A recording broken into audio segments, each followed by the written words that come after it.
What's going on, everybody? It's your boy JP, Joe Park. We are back in the motherfucking building. Everybody's having a great day. A wonderful Friday morning, fresh after another fever game. This time we had a rematch against the Golden State Valkyrie, a rematch of the game that I believe was last Friday. We were able to pull out. Caitlin had a big performance last week. Kind of squash a lot of narratives going around about the fact that Natalie Nakaze kind of felt like she had kind of figured out Caitlin Clark because last year the Valkyrie had did such a great job of defending her. So coming into this game, it was an immediate rematch. The Fever hadn't played a game since they played against the Valkyrie last week, and going into the game, obviously I understand that the Valkyrie are an extremely talented team. Their defense is something that's really going to be something that's going to be a hurdle for a lot of teams to get over. They're not slouches on defense. They really made our guards struggle today. Caitlin and Kelsey both had really inefficient games. This is not the most inefficient game of the season for Caitlin, unfortunately, but this was a surprisingly inefficient game for Kelsey Mitchell, coming out giving us only 5 of 13. Coming out 14 points. Just wasn't really looking like Kelsey Mitchell that we know and love out there. But let's go ahead and we'll break it down from the top. So make sure you guys leave a like, leave a comment, subscribe. Let me know what you guys think about that Fever game last night, and let's go ahead and let's get into it. So the game last night comes down to the wire, 90-88. The Valkyries are able to squeeze out a win on their home court. When the game started, I kind of got a little, antsy about it because I understand that this is a team that when they get rolling, especially in that in that home arena, they're a tough team to stop. They're a tough team to stop. They got really talented players in Veronica Burton, Gabby Williams, who really struggled last matchup against the Fever, but this game she was a lot more aggressive. Was able to get to her spots in that fourth quarter, especially. I think that she was probably the best player on the court for the Valkyrie. She didn't do a whole ton of scoring, but in terms of being able to get to the line, even though she missed a bunch of free throws, being able to get to the line, being able to get rebounds, being able to get steals, it was huge for the team down the stretch. And just speaking about the Valkyrie for a second here, the Valkyrie did what you have to do if you want to beat the Indiana Fever. You got to have somebody that's able to go downhill, get into the paint, and really break down that defense. And tonight that person was Veronica Burton. Veronica Burton tonight came out and had 25 points. She was 7 and 13 from the floor. She shot 12 free throws, and she was playing really physical. She was getting downhill. She was getting into Caitlin's chest, getting into our bigs airspace, and she made us pay time and time again. And like I said, Gabby Williams, she came out, she had 19. I didn't even realize she had got to that high. But 19, she had 6 big boards, big offensive rebound, I'm pretty sure in the fourth quarter off of a missed free throw. She did really everything that they needed to do down the stretch. And when this game started, the Valkyrie started, they were super hot. You know what I'm saying? They were on the floor. They jumped out early on the Fever. And what I really liked about, that first quarter was watching the Fever being able to battle back. In previous seasons and previous games, even this year, you'll see that they'll kind of struggle a little bit in that first quarter. They'll really dig themselves into a deep hole. But then at the end of it, they'll have to, dig themselves out of it. And they 9 times out of 10, they'll make the game close. But you don't want that to be your strategy every single week in order for you to, be able to stay close in games. But they come back. They're able to keep the game close. They take the lead back for a short portion there. I think towards the going into halftime. Coming out in the third quarter is a pretty close game, nip and tuck. A little bit of scoring here, a little bit of scoring there. Overall, I think these teams match up with each other really well. Even though I feel like the Valkyrie, their strength is a Fever's weakness. Like their strength is that they have guards that can penetrate and they can get into the paint, and they're also a crazy defensive team that can lock down their best players like Caitlin and Kelsey Mitchell. And then when you have a game like how Aaliyah Boston had, it really puts the Fever in a tough position. Aaliyah Boston, let's talk about AB for a second. So AB had a tough matchup out there today. She was going up, not a tough matchup, but she had a tough game out there today. Only ended up with 13 points, 4 of 11 shooting. She came on really strong in that second half. I'm pretty sure she scored no points after the first She scored no points after the first half, but she came in the second half, got a lot of things going, was able to get a couple buckets down the stretch of the game. She had a chance to tie the game, and I honestly feel like, well, I take Aaliyah Boston, with the ball in her hands, in the post, down by 2 to tie the game. Awesome. What I won't take is these shots. The shots that she got coming down the stretch of this game, I feel like were probably some of the worst shots I've ever seen Aaliyah Boston take. And the thing is that I've watched enough Fever games and watched enough, AB games at this point to understand that the thing that when AB starts playing, making these plays that she's about to, When AB starts making these plays that I'm about to show you guys right now towards the end of the game, it's because she's in her own head. She's worried about the referees. She's worried about, the pressure she's been facing on the court. When she did get the ball on the court, she is, what I'm saying, she's dribbling down. She has people coming down helping and whatnot. She's overthinking it. And I'm going to go ahead. I'm going to run it here. When she comes down the court, when the Fever come down the court, she get the screen.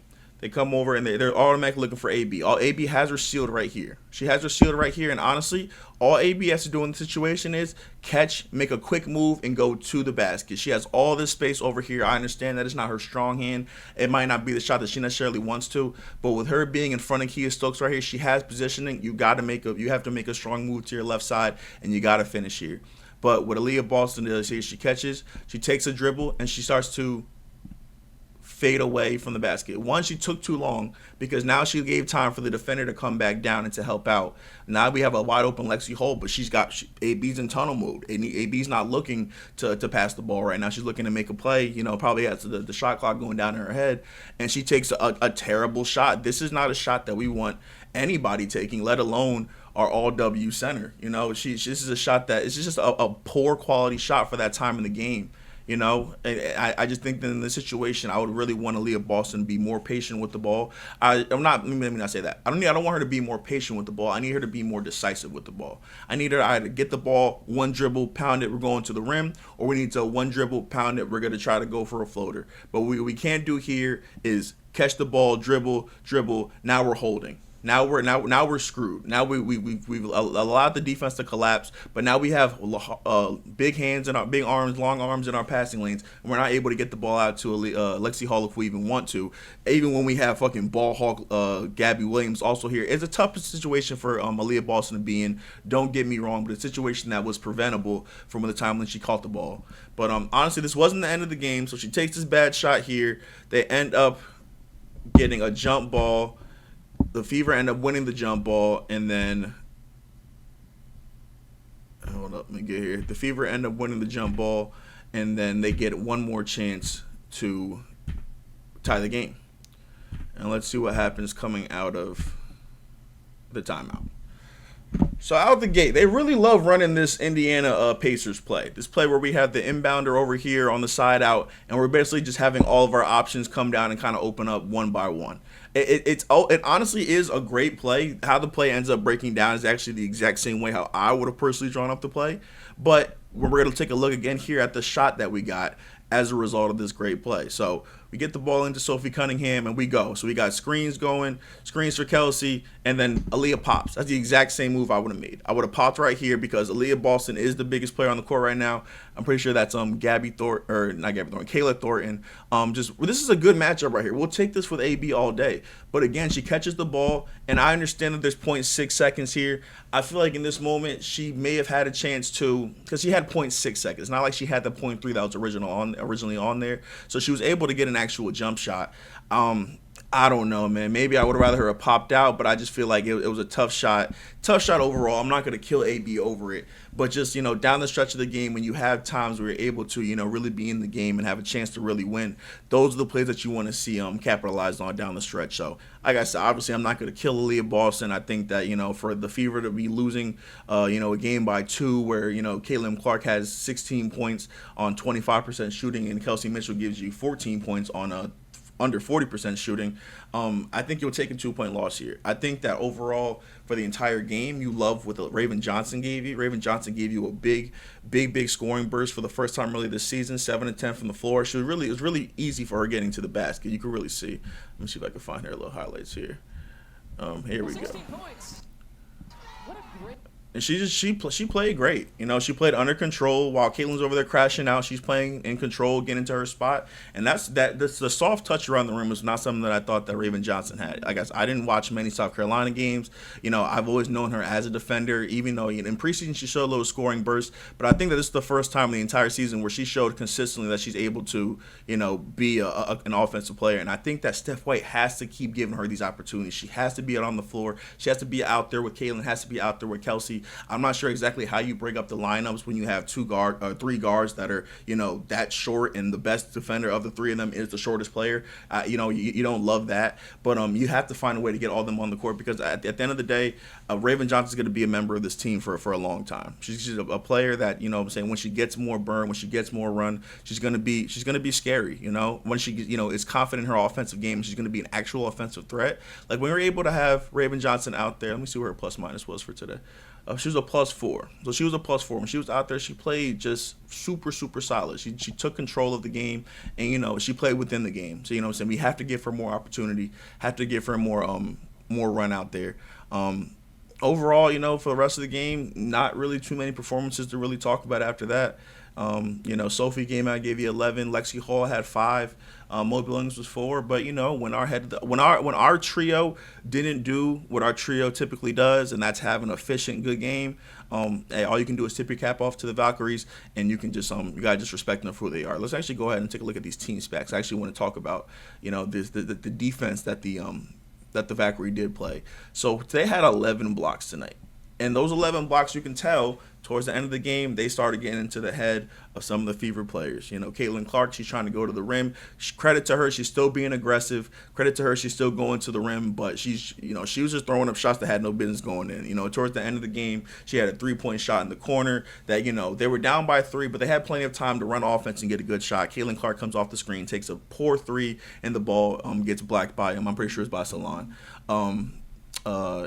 Veronica Burton did a great job standing her ground against Caitlin Clark today. Every time that Caitlin Clark would try to go to the rim and, be aggressive, and how she has been in earlier parts of the season in terms of, being able to get to the free throw line. She was still able to get to the line. She shot 8 free throws today.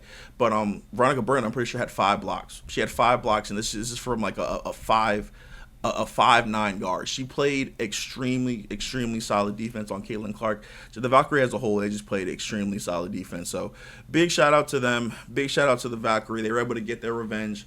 I'm not sure when the next time we face them again. I'm not sure if we even face them again this season, unless it'll be the playoffs. But shout out to the Valkyrie. Let's talk about Caitlin's turnovers for a second here. So today was probably bordering on the first time that I would ever say that we lost a game because of Caitlin's turnovers. I don't think I'm really ready to go there just yet, only because, the team was still in the game. It's not like, she turned the ball over on the last possession, or turned the ball over, in 2 of the last 3 possessions. But down the stretch of the game, where the team had a chance to, keep the game close or even take a lead, Caitlin Clark just had some bad turnovers, and I think that the biggest issue that she ran into was just trying to throw over the long arms of the Valkyrie. This team is long defensively, and what Caitlin can generally get away with other teams, being able to throw it over their hands, throw around their bodies.